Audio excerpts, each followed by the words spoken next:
자, 여러분 안녕하세요. 미술 창작 시간입니다. 지난 시간에 우리가 오프라인으로 선생님들 한 번씩 다 인사 나누고 또 이번 학기에 수행평가가 어떤 식으로 이루어지는지 설명을 들었을 텐데요. 이번 수행평가 진행을 위해서 한 주간 동안은 온라인으로 여러분들이랑 같이 이렇게 PPT 파일에 기반으로 한 수업을 안내해 드리도록 하겠습니다. 지금 선생님 목소리 다 잘 들리시죠? 그렇다면 방 안에서 소리 질러 예. 사실 선생님도 작년부터 이 온라인 학습 기간에 영상을 이렇게 찍게 되면서 혼자 가끔 소위 말하는 현타가 올 때가 있어요. 여러분들이 없는 상태에서 누군가가 있다고 가정을 하고 수업 내용을 찍어야 되기 때문에 선생님이 가끔 이 사람 좀 과하게 하해해줬는데 싶으면 나중에 댓글로 피드백을 해주기 바랍니다. 선생님이 다음 시간부터는 조금 조정해서 진행해 보도록 하겠습니다.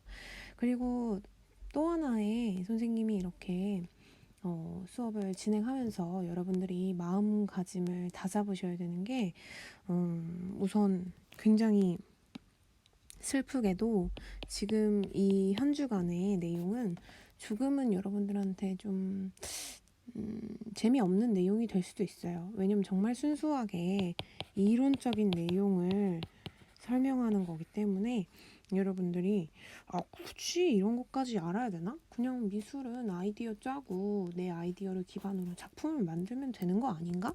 싶은 의문이 좀 들 정도로 선생님이 구체적인 내용들을 설명을 해줄 거라서 약간 재미없어도 그걸 충분히 감안한 상태에서 이 수업을 참여해야 된다는 점을 다시 한번 시작할 때 강조해서 얘기하도록 하겠습니다. 대신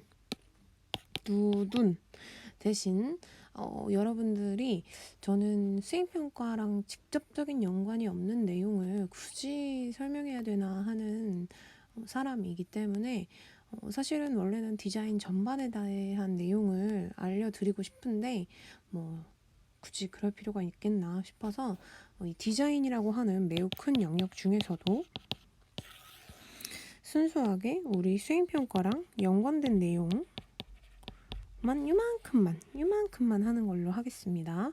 요만큼도 열심히 듣지 않는다면 그것은 조금 양심이 없는 사람이라고 저는 생각이 드네요. 그래서 우리 모두 양심이 있는 사람이라고 생각하기 때문에 지금 이 첫 번째 주간에 다뤄주는 디자인에 관련된 설명, 내용 구체적으로 잘 들어주셨으면 좋겠습니다.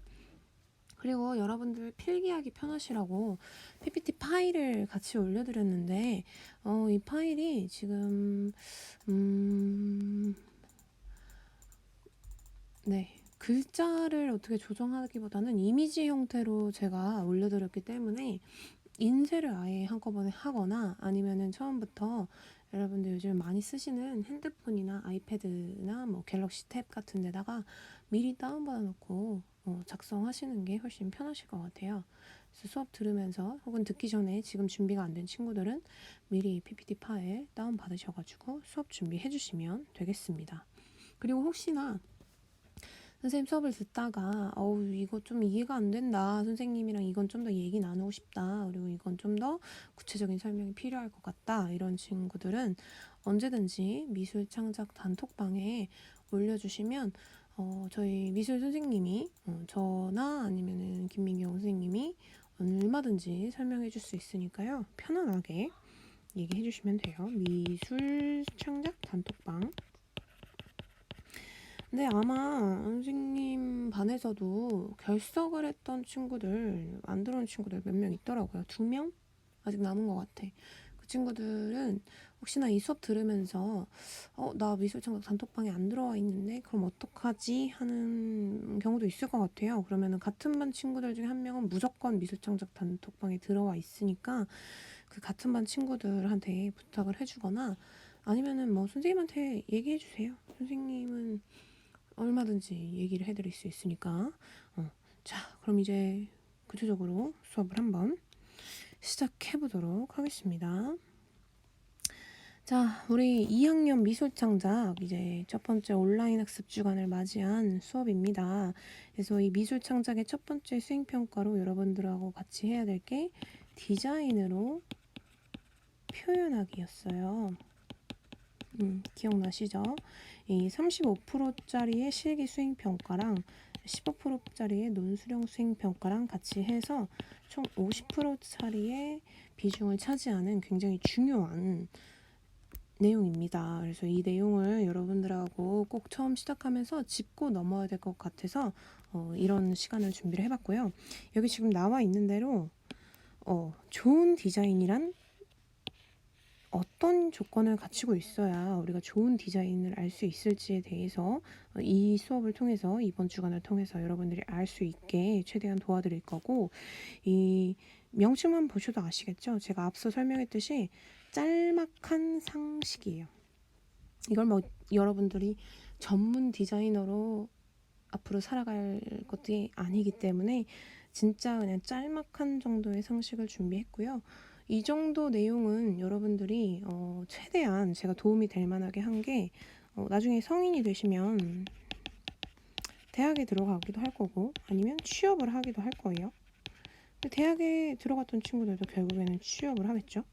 근데 이 취업 시에 분명히 거의 대다수의 기업들이 하는 게 면접이거든요. 근데 이 면접장에서 기업이라고 하는 대상에 취업하기 위한 면접장에서 알고 있으면 굉장히 도움이 될 내용을 선별해서 가지고 왔어요. 그러니까 즉 이 수행평가 설명 시간에 우리 수행평가를 위한 내용도 있지만 여러분들의 인생, 여러분들의 미래를 위해서 좀 도움이 될 만한 내용을 준비했으니까 열심히 한번 들어보시고, 내가 만약에 기업에 들어가기 위해서, 입사하기 위해서 디자인을 응용해서 아이디어를 낼 수 있으면 어떤 아이디어를 낼 수 있을까까지도 생각해보면 진짜 도움이 많이 될 것 같아요.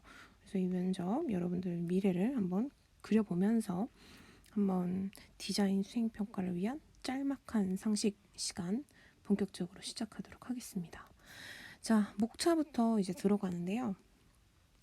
이번 첫 번째 주간의 수업 시간에는 두 가지만 할 거예요. 디자인의 조건, 직접적인 조건과 간접적인 조건, 이렇게 두 가지로 볼 거고, 그다음에 심벌 마크라는 존재를 우리가 살펴볼 건데, 이 심벌 마크는, 이 심벌이라고 하는 단어를 여러분들이 영어 단어로 충분히 유추하실 수 있는 내용이라고 생각이 들어요. 그래서 이 심벌 마크라고 하는 것들이 어떻게 보면 하나의 단체, 하나의 지역에 대한 이미지를 확고하게 만들어주는 거기 때문에 이 내용을 알고 있어야 여러분들이 지역과 혹은 어느 단체의 이미지를 이런 식으로 구체화시켰을 때 뭐 어떤 디자인이 됐던, 그건 뭐 제품 디자인, 시각 디자인, 그리고 우리가 앞으로 해야 될 캐릭터 디자인, 어떤 디자인이 됐건 이렇게 심볼 마킹화 시키면 굉장히 도움이 많이 되는구나 라는 걸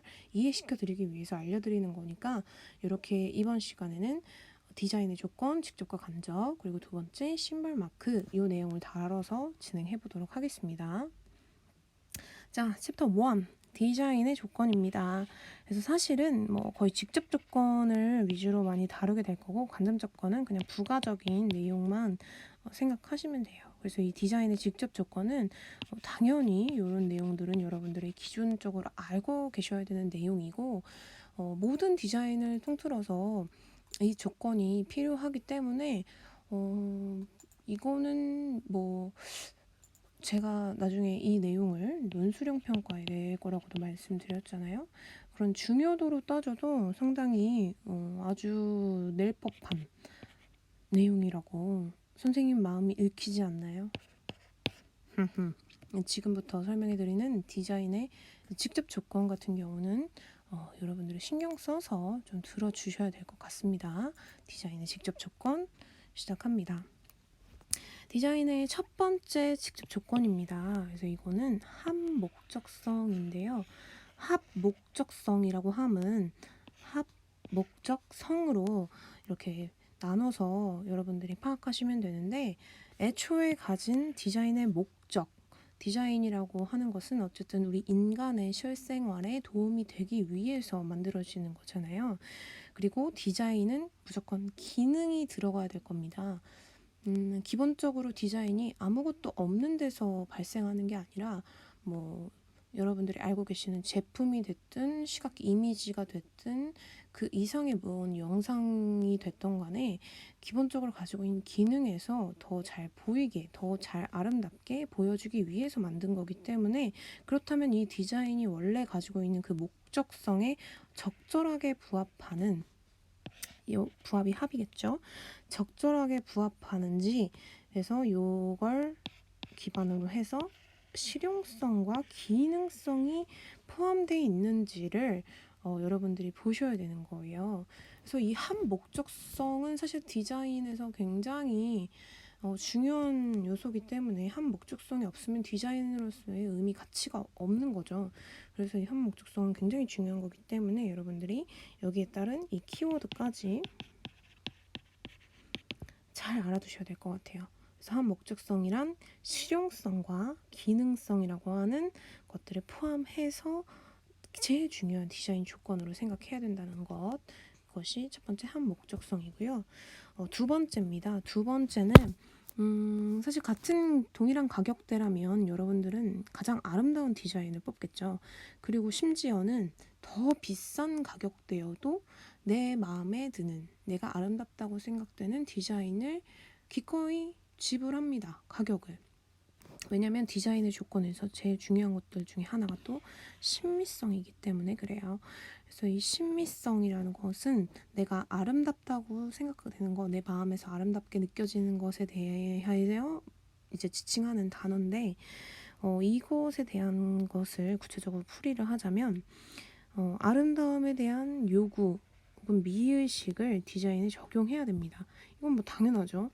이때 지칭되는 요 아름다움이란 대중들이 공감하는 공통적인 미의식을 지칭을 합니다. 예를 들어서 내가 디자이너예요.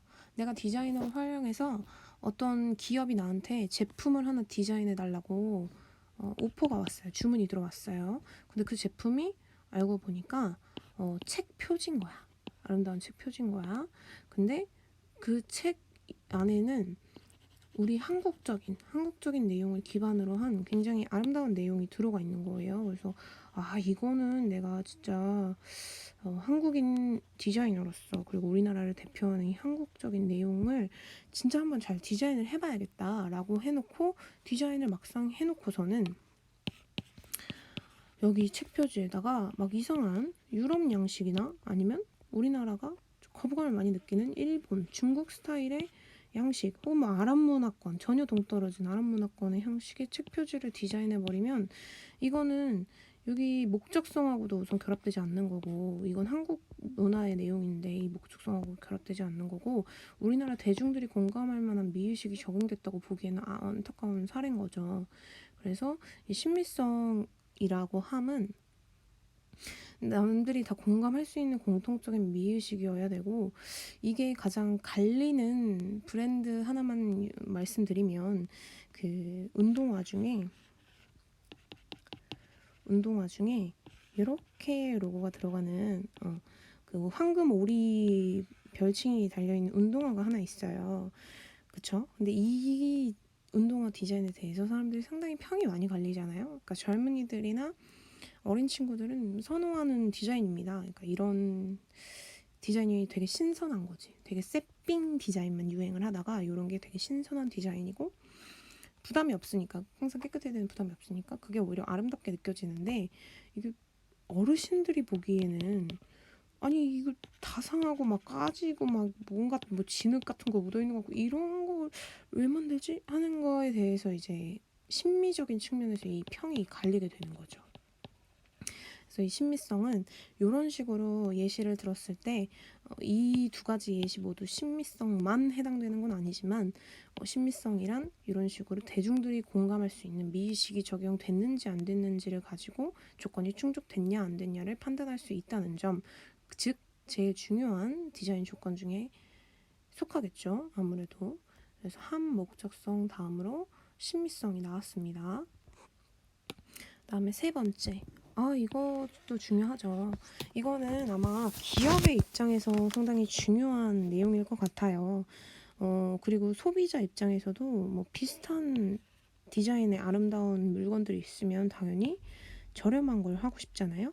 그래서 세 번째 중요한 디자인의 조건, 경제성입니다. 그래서 이 경제성, 최소의 노력과 재료로, 그러니까 노력하고 재료는 조금만 들어가는 거야. 조금만 들어가서 디자인이 이제 나오는데 효과는 최대로 이제 나와야 되는 거지. 효과는. 그러니까 뭐 그런 거죠. 10명의 디자이너가 속해가지고 뭐 한 가지 완벽한 디자인이 100만 원에 나오는 것보다는 한 명의 디자이너가 빨리 효율적으로 일을 해서 나온 결과물이 10만 원짜리인 게 훨씬 기업 입장에서도 소비자 입장에서도 부담이 덜하다는 거죠.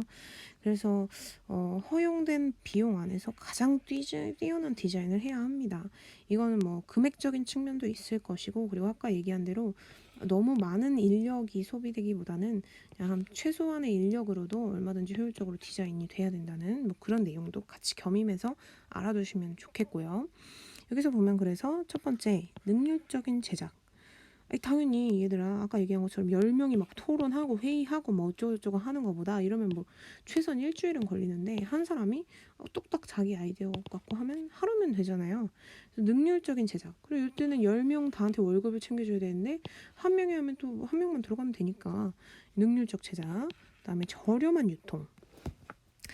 여러분들이 사회 시간에 유통구조에 대해서 배우다 보면 우리나라도 유통구조가 상당히 불평등하다는 거를 어느 정도 파악하실 수 있을 거예요. 유통과정을 거치면서 자꾸 금액이 비싸지잖아. 중간 유통이 끼면 낄수록. 그래서 유통과정도 간소화하고 최대한 이 과정 하나하나마다의 금액을 저렴하게 해서 최종적인 저렴 유통을 추구하고, 그리고 이것도 여러분들이 잘 아셔야 돼요. 유지 및 보수 비용이 적게. 이 말인즉슨 만약에 여러분들이 핸드폰을 샀다고 가정을 해봅시다. 핸드폰을 샀어요. 근데 뭐 핸드폰 하나에 보통 우리가 2년에서 3년 정도는 쓰잖아요. 뭐 진짜 기계 중독 뭐 이래가지고 난 최신 기계 아니면 안 돼 이런 친구 아닌 이상 우리가 2, 3년을 쓰잖아. 근데 2, 3년 쓰는데 뭐 일주일에 한 번씩 부품을 교체해줘야 돼. 혹은 뭐 1년에 한 번씩 이 메인보드를 교체해줘야 돼. 아니면 충전을 할 때마다 1,000원씩 지불을 해야 돼. 이러면 너네가 이 핸드폰이라고 하는 기계는 필수적이긴 한데 얼마나 부담이 되겠어요.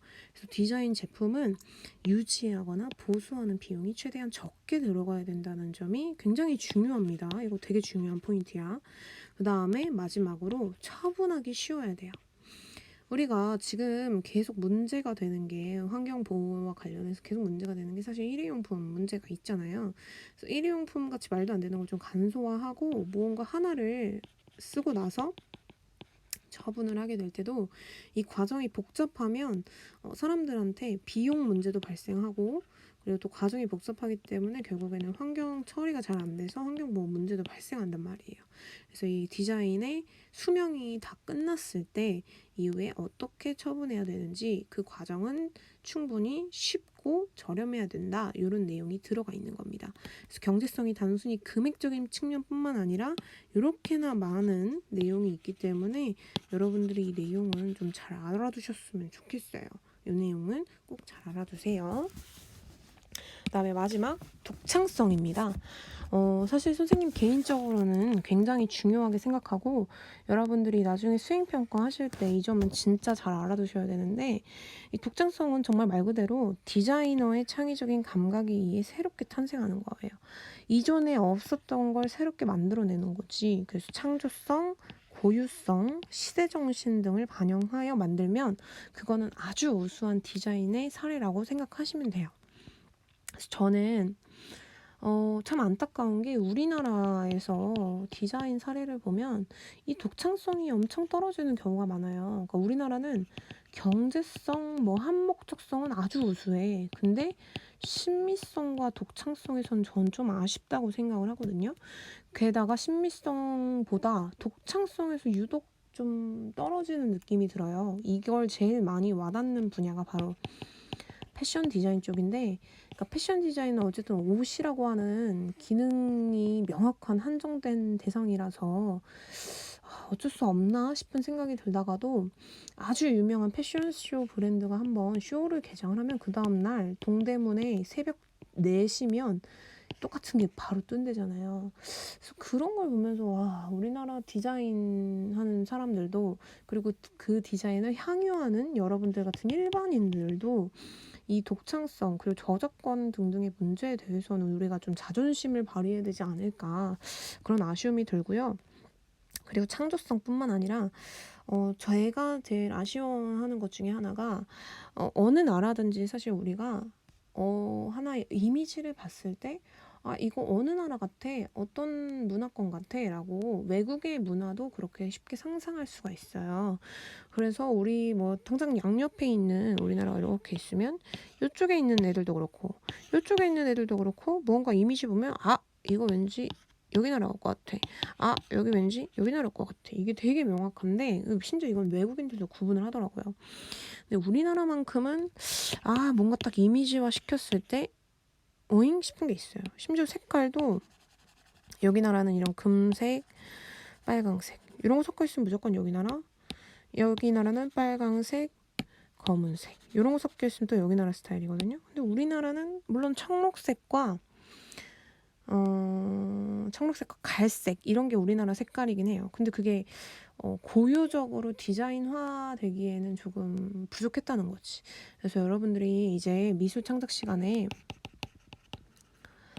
자기만의 이제 작품을 만들게 될 거 아닙니까? 그때 이거를 정말 자기의 자존심이랑 지켜야 된다고 생각하고 많이 챙겨주셨으면 좋겠어요. 그리고 이거는 점수로도 연결을 시킬 겁니다.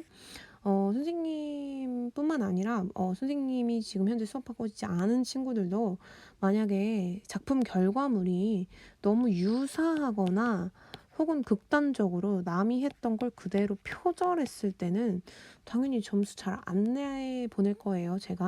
저는 굉장히 중요하게 생각합니다. 독창성 아셨죠? 그래서 이렇게 우리가 여기까지는 4가지의 직접 조건을 만났어요. 4가지의 직접 조건. 여러분들 이거 다시 한번 선생님이 수업 말미에 정리해 줄 테니까 지금까지는 4가지의 직접 조건이었다라고 생각하시면 되고, 이제 하나의 간접 조건이 등장을 할 겁니다. 근데 이 간접 조건은 여기 지금 보시면 알겠지만 유행, 기후, 전통, 시대성, 민족성 등 상당히 가변적인 요소이기 때문에 무언가 이 간접 요소에 대한 내용을 외울 필요는 없을 것 같고요. 그냥 간접 요소는 직접 요소에 덧붙여서 무언가 그냥 제 부가적인 내용에 이런 가변적인 내용이기 때문에 그냥 상황에 따라서 좀 달라질 수 있는 유동적인 요소구나라고 생각해 두시면 좋을 것 같아요. 그래서 뭐 유행 다들 아실 거고 유행은 돌고 도니까요. 사실 지금 선생님이랑 만나봤던 친구들한테는 얘기했는데 제가 보기보다 나이가 많다고 했잖아요. 그래서 여러분들이 지금 현재 유행해서 입고 다니시는 뭐 그런 크롭티, 뭐 허리 다 보이게, 그리고 힙합 바지, 조거 팬츠든 아니면 일자든 이런 엄청 통 큰 힙합 바지, 그리고 어글리 슈즈 이런 거 신잖아요. 그리고 막 머리에 가끔 실핀 꽂거나 아니면 이렇게 번거지 모자 쓰거나 막 이런 거 보면 유행이라는 게 진짜 돌고 도는구나 이렇게 생각이 들더라고요. 아무튼 유행 그리고 기후, 기후는 우리나라만 해도 사계절이라 계속 돌잖아요. 이 옷으로 계속 예시를 들면 사계절이나 돼서 기후마다 계속 옷이 달라지잖아요. 그래서 이것도 기후에 따라서 간접적으로 디자인에 당연히 적용되는 내용이고, 여름에는 반팔, 겨울에는 긴팔 이렇게 기본적인 것부터 시작해서, 그다음에 전통. 우리나라는 전통적으로 우리나라에서 선호하는 옷 재질이 또 있잖아요. 이걸 기후와 접목시켜서 설명하면 여름에는 최대한 얇고 시원한 재질, 겨울에는 동물 털이 저도 싫어합니다만 털이 들어간 솜이 들어간 따뜻한 재질 이런 것처럼 전통적인 내용도 당연히 기반이 돼서 디자인이 되어가는 거고요. 여기 전통을 조금 더 덧붙이자면 다른 나라 사례로 부르카라고 하는 걸 입고 다니는 지역이 있잖아요. 거기서는 부르카 디자인만 뒤럽게 나오는 거지. 전통적으로 여자들이 계속 부르카를 쓰고 다녔으니까. 이런 식으로 전통, 그다음에 시대성. 이거는 전통이랑 같이 가는 내용이고 민족성도 역시 결부되는 내용일 것 같습니다. 이런 식으로 가변적인 요소를 우리가 디자인의 조건으로 또 한번 확인할 수 있을 것 같아요. 네, 이렇게 해서 디자인 조건을 얘기를 마치겠고요. 그 다음에 심벌 마크입니다. 그래서 심벌 마크.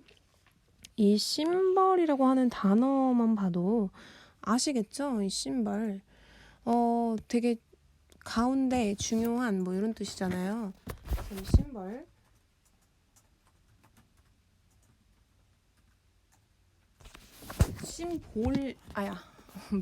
심볼이라고도 하는데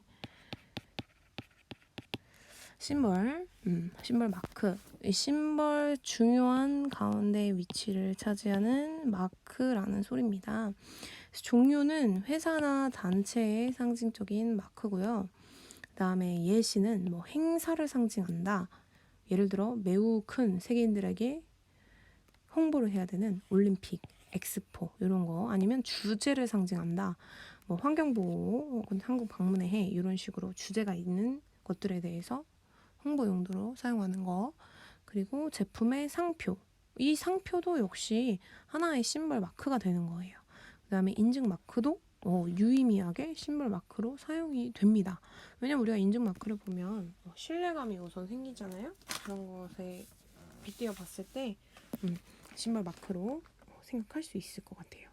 그래서 이 심벌 마크에서 여러분들이 보셔야 되는 내용이 이 시그니처인데, 이 심벌 마크 안에 있는 내용이고요. 이 시그니처라고 하는 것은 심벌 마크와 로고 타이프가 결합된 내용입니다.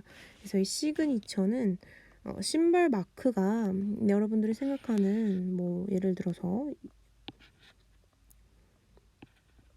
여기 업체가 있잖아요. 이거 전혀 못 알아보겠네. 미안해요. 아니면 여기로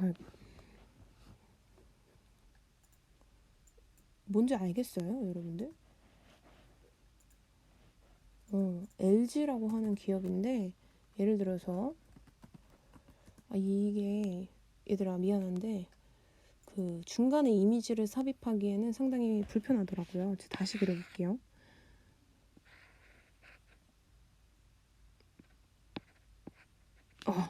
이렇게 하고 옆에 뭐 이렇게 나온다거나, 혹은 뭐 여기에 추가적으로 뭐 이렇게 달라붙거나 이런 게 있잖아요.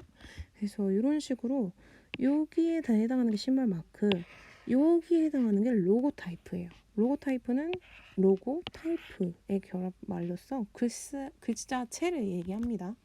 우린 글자체만 보고도 그 기업, 그 단체를 추측할 수가 있잖아요. 뭐 각 지자체마다 요즘에 본인 지자체들만의 글씨체를 나는 게 유행이기도 하고요. 그래서 이 시그니처는 기업 고유의 표기입니다. 기업만의 혹은 단체만의 고유의 표기예요. 그래서 마치 사람들이 본인의 서명처럼 한 기업이 가지는 고유의 특성, 이미지를 반영하는 대표적인 상징물을 지칭해요. 그래서 워낙 대기업들은 이런 식으로 본인들 시그니처를 잘 만들기 때문에 여러분들이 그 시그니처만 보고도 그 기업을 얼마든지 떠올리고 상상할 수 있을 만큼 사실 굉장히 중요한 거죠. 뭐 예를 들어서 커피 브랜드, 그 여자 있는 커피 브랜드도 딱 이 심벌 마크랑 로고 타이프가 있고요. 여러분들이 좋아하는 이 햄버거 브랜드도 심벌 마크랑 로고 테이프가 다 있죠. 그래서 이 한 발 개반된 시그니처는 엄격한 형식에 따라서 사용되고 임의로 변경할 수가 없습니다. 그래서 비율, 비례, 크기, 간격, 색상 등이 이미 기업에서 주도적으로 만들어졌기 때문에 이걸 변경하는 순간 그 기업의 순수한 이미지에 상당히 타격이 발생을 하는 거죠. 그래서 절대 임의로 변경이 불가능한 게 시그니처. 하지만 뭐 경우에 따라서 뭐 본인들의 마케팅에 따라서 약간의 조절이 있을 수는 있지만, 아무튼 기본적으로 시그니처는 이렇게 엄격한 형식에 따라 나온다는 거. 그다음에 국문, 영문, 좌우상하 등 다양한 형식을 개발하고요. 적용 매체의 특성에 따라서 적절한 형식을 선택적으로 적용한다는 것이 여러분들한테 또 알아두셔야 될 내용일 것 같아요. 그래서 맥도날드도 사실 이게 워낙 대기업이기 때문에 이렇게 영문으로 딱 정해져 있잖아요. 근데 여러분들 모르시겠지만 이게 예전에는 한국에서 그 글씨체가 이렇게 있었던 때가 예전에 있었어요. 예전에. 그래서 이런 식으로 뭐 국문이든 영문이든 다양한 형식을 개발해서 여기를 어떻게 매체를 적용하느냐에 따라 형식을 좀 선택적으로 적용한다는 탄력적인 유연한, 이건 좀 대비되어 있는 내용이긴 한데 이건 아주 엄격하다, 이거는 아주 적절하게 유연하게 대처한다, 이런 내용인데, 아무튼 둘 다 시그니처에 정의를 내릴 수 있는 내용이니까 여러분들이 헷갈리시면 그냥 이 문장 자체를 그냥 아예 외우세요. 그게 제일 간단하죠. 그렇게 해서 시그니처에 대한 내용 정리하도록 하겠습니다. 자, 우리 첫 번째 시간에 제가 설명하고 같이 말씀을 드렸는데요. 우선 여러분들이 가장 중요하게 지금 오늘 보셔야 되는 거는 디자인의 직접 조건 4가지 우리 배웠습니다. 함목적성, 그 다음에 심리성, 그 다음에 경제성, 그 다음에 독창성, 이렇게 배웠습니다. 그래서 이 4가지에 대한 명칭과 뜻은 꼭 알고 계셔야 될 것 같고요. 그리고 두 번째로 우리가 배웠던 건 심볼 마크와 시그니처에 대해서 배웠어요. 그래서 이 시그니처는 심볼 마크와 로고 타이프의 결합물이라는 것도 말씀드렸고, 이거에 따른 정의도 제가 설명을 했어요. 뜻도. 그래서 이 내용은, 이 2가지 내용만큼은 여러분들이 꼭 아셔야 됩니다. 뭐 사실 이게 전부긴 한데 얘들아 꼭 다 알아야 돼. 안 알았지? 자, 우리 첫 번째 주 온라인 수업 적응하고 참여하느라고 고생 많았어요. 혹시 제가 처음에 얘기한 것 같이 상담이나 문의사항이 필요하면 우리 오픈 채팅방이나 아니면 네이버 과제 제출 카페 여기로 문의해 주시면 친절하게 답변해 드리도록 하겠습니다. 자, 그러면 고생했고요. 우리 다음 2번째 시간에 다시 만납시다. 안녕.